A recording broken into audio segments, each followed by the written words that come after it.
Assalamualaikum warahmatullahi wabarakatuh. Sobat-sobat calon guru, selamat datang di channel calon guru.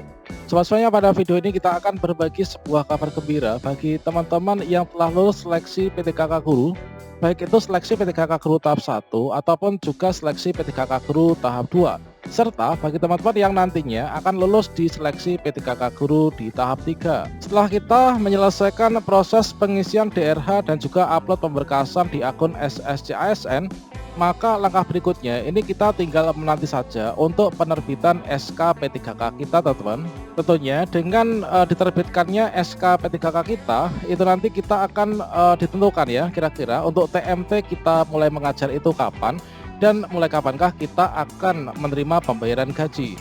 Serta untuk gajinya itu kira-kira apakah langsung 100% ataukah nanti sama halnya seperti CPNS. Silahkan simak video ini sampai selesai. Namun sebelum kita lanjutkan, perlu saya ingatkan bagi teman-teman yang mungkin baru pertama kali menemukan channel ini, silahkan klik tombol subscribe-nya dan aktifkan notifikasi loncengnya, sehingga nanti jika ada update video terbaru, teman-teman tidak akan ketinggalan informasi. Baiklah sobat semuanya, kabar gembira dari Kepala BKN soal gaji P3K langsung 100%. Dikutip dari cpns.com di Jakarta, para calon pegawai pemerintah dengan perjanjian kerja atau P3K saat ini tengah menanti pengangkatan mereka sebagai aparatur sipil negara.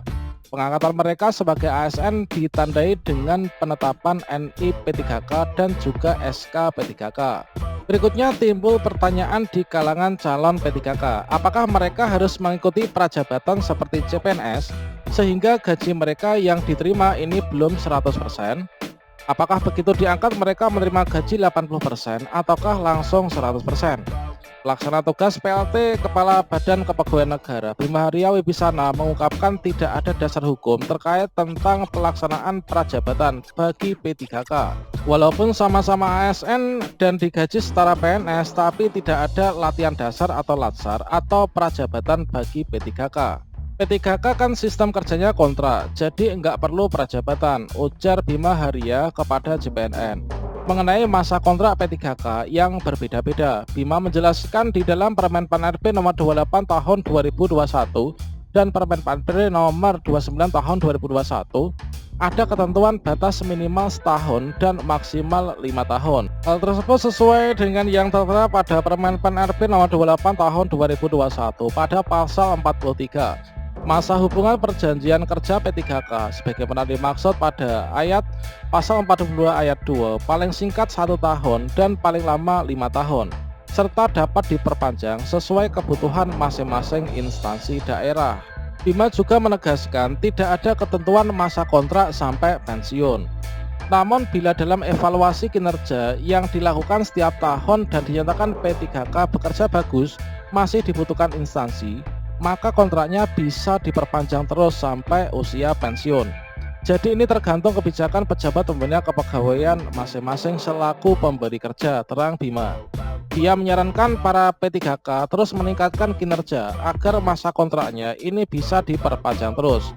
Sebaliknya bila dikontrak 5 tahun tetapi yang bersangkutan kinerjanya jelek, bisa saja ini nanti diberhentikan. Selanjutnya terkait tentang masa kerja yang dihitung di P3K, makanya ada beberapa daerah yang ketika mengisi daftar riwayat hidup untuk pengalaman kerja itu ada yang tidak diminta untuk diisikan, termasuk di DRH juga. Dikarenakan apa?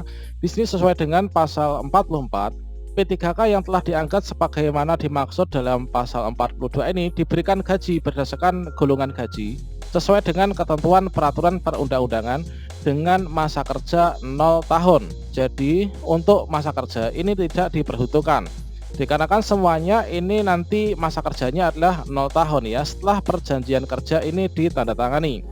Nah selanjutnya terkait tentang untuk P3K guru dengan ijazah S1 itu masuk ke golongan berapa, bila juga tertera pada pasal 44, tepatnya pada ayat 2, yaitu golongan gaji sebagaimana dimaksud pada ayat 1 ini untuk JF jabatan fungsional guru ahli pertama dengan jenjang pendidikan yang dipersyaratkan yaitu sarjana S1 atau diploma 4 ini ditetapkan sebagai golongan 9. Peraturan terkait pembagian golongan P3K itu tertera pada Peraturan Menteri Pendayagunaan Aparatur Negara dan Reformasi Birokrasi Nomor 72 Tahun 2020.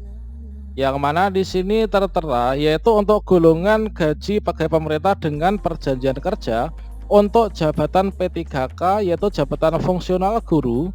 Ini adalah untuk jenjang jabatan yaitu ahli pertama. Nah, ini ahli pertama ini didasarkan pada ijazah yang dimiliki. Untuk ijazah diploma 4 atau S1 maka di sini masuknya itu adalah di golongan 9. Kemudian untuk di golongan 10 itu adalah untuk yang berijazah magister ya atau S2.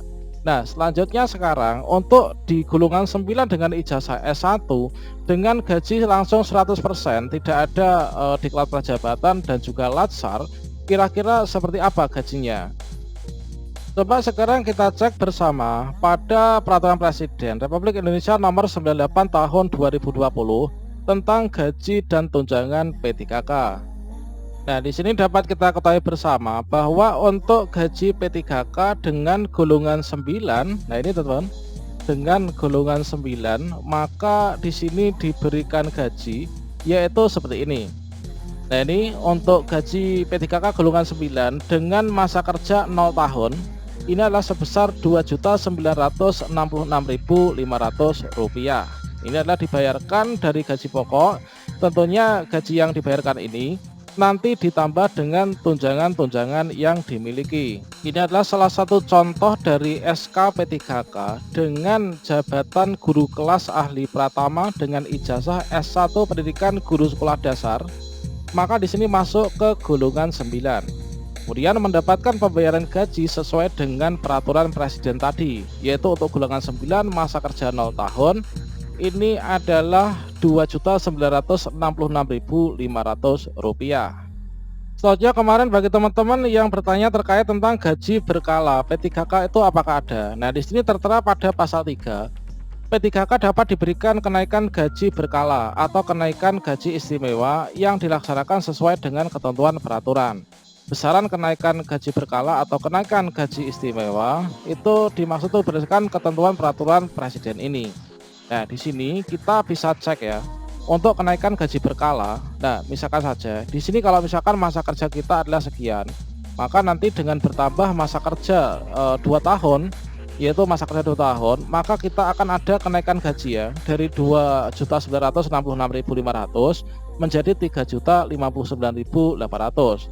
Tentunya kenaikan gaji berkala ini akan terus berlanjut teman-teman. Selanjutnya P3K juga mendapatkan tunjangan ya teman-teman, sama halnya dengan PNS. Nah, di sini untuk tunjangan P3K ini adalah terdiri dari tunjangan keluarga, kemudian tunjangan pangan atau tunjangan beras, tunjangan jabatan struktural, tunjangan jabatan fungsional atau juga tunjangan lainnya, termasuk juga tunjangan profesi guru teman-teman.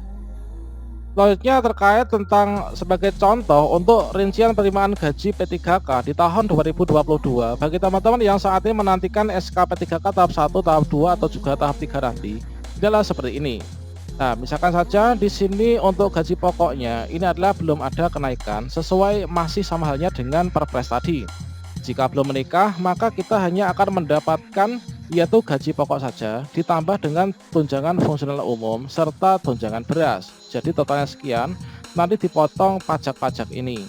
Jika kita memiliki suami atau istri dan belum punya anak, maka kita akan ditambahkan tunjangan istri atau tunjangan suami.